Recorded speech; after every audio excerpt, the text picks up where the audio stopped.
Hello दोस्तों, welcome to our YouTube channel code word में। ये हमारा पाइथन के रिलेटेड 14 ट्यूटोरियल है और इस वीडियो में आप स्ट्रिंग इंडेक्सिंग के बारे में सीखेंगे। यहाँ पर देखिए, मैंने एक लैंग्वेज नाम का वेरिएबल क्रिएट किया और उसके अंदर एक स्ट्रिंग पाइथन को पास करवा दिया। आप एक बात का ख्याल रखिएगा, हम पाइथन के अंदर जो भी स्ट्रिंग पास करवाते हैं उसके हर एक कैरेक्टर की एक अपनी पोजीशन होती है। उसी पोजीशन को हम लोग इंडेक्स का नाम देते हैं।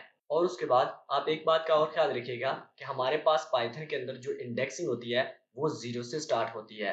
जैसा कि आप देख सकते हैं, यहाँ पर हमारे पास जो p की पोजीशन है वो है 0, y की पोजीशन 1 और t की पोजीशन 2। इस तरह आप सबकी पोजीशंस दे सकते हैं। हम इन्हीं इंडेक्स नंबर का यूज करके पाइथन की स्ट्रिंग के अंदर से किसी भी वैल्यू को गेट कर सकते हैं। तो वो अभी हम थोड़ी ही देर में देखेंगे कि किस तरह से हम लोग अपने इंडेक्स नंबर का यूज करके पाइथन के अंदर स्ट्रिंग में से वैल्यूज को गेट कर सकते हैं।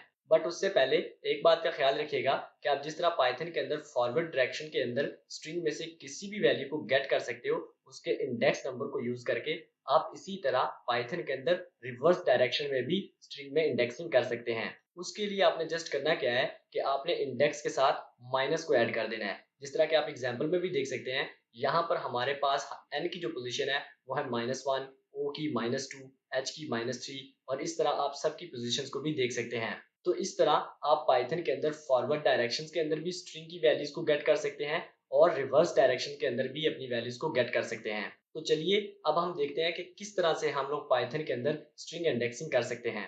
यहाँ पर देखिए, मैंने अपनी प्रीवियस एग्जांपल को यहाँ पर लिया। तो चलिए देखते हैं कि किस तरह से हम लोग अपनी स्ट्रिंग की वैल्यूज को गेट कर सकते हैं। उसके लिए जस्ट आपने अपने प्रिंट फंक्शन का यूज करना है और यहाँ पर अपने वेरिएबल का नेम और उसके बाद यहाँ पर आपने स्क्वायर ब्रैकेट्स का यूज करना है और यहाँ पर आपने अपना इंडेक्स नंबर देना है, आप जो भी वैल्यूज को गेट करना चाहते हो। मान लिया कि मुझे इस स्ट्रिंग के अंदर से मुझे t चाहिए, तो उसके लिए यहाँ पर आप एग्जाम्पल को देख सकते हैं।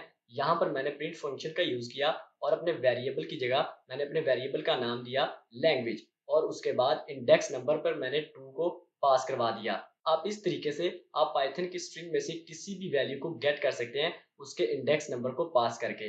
उसके लिए आप यहाँ पर पॉजिटिव नंबर भी दे सकते हैं और आप यहाँ पर नेगेटिव नंबर भी पास करवा सकते हैं। तो चलिए अब हम प्रैक्टिकली देखते हैं कि हम किस तरह से पाइथन के अंदर स्ट्रिंग इंडेक्सिंग कर सकते हैं। यहाँ पर देखिए, मैंने एक लैंग्वेज नाम का वेरिएबल क्रिएट किया और उसके अंदर अपनी स्ट्रिंग पाइथन को पास करवा दिया।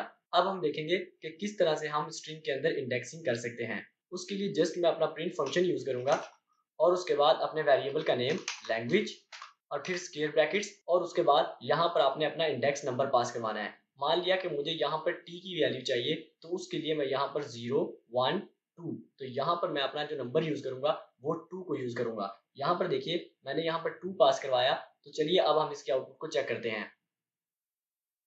यहाँ पर आप देख सकते हैं कि हमारे पास t की वैल्यू प्रिंट हो रही है। इसी तरह मान लिया कि आपको इस o की वैल्यू चाहिए, तो हम यहाँ से काउंट करेंगे 0, 1, 2, 3 और 4 और यहाँ पर हम लोग 4 को पास करवा देंगे। यहाँ पर आप आउटपुट को भी चेक कर सकते हैं, हमारे पास o शो हो रहा है।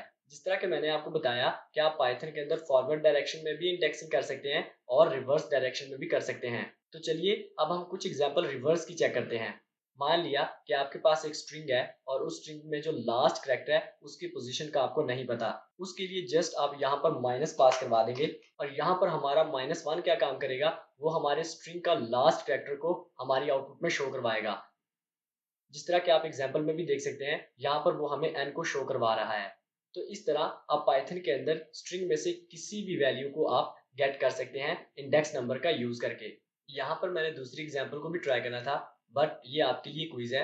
आपने उसी ही वेरिएबल को लेना है लैंग्वेज और उसके अंदर वैल्यू पास करवानी है जावा और उसके बाद आपने इंडेक्सिंग का यूज करके v को प्रिंट करवाना है और लास्ट पर आपने रिवर्स डायरेक्शन के अंदर लास्ट वाले a को प्रिंट करवाना है। होप सो आपको ये वीडियो ट्यूटोरियल अच्छा लगा होगा। अगर अच्छा लगा होगा तो हमारी वीडियो को लाइक करना मत भूलें। अगर आप इसी तरह रेगुलर अपडेट चाहते हैं तो हमारे चैनल कोड वर्ड को सब्सक्राइब करना मत भूलिए।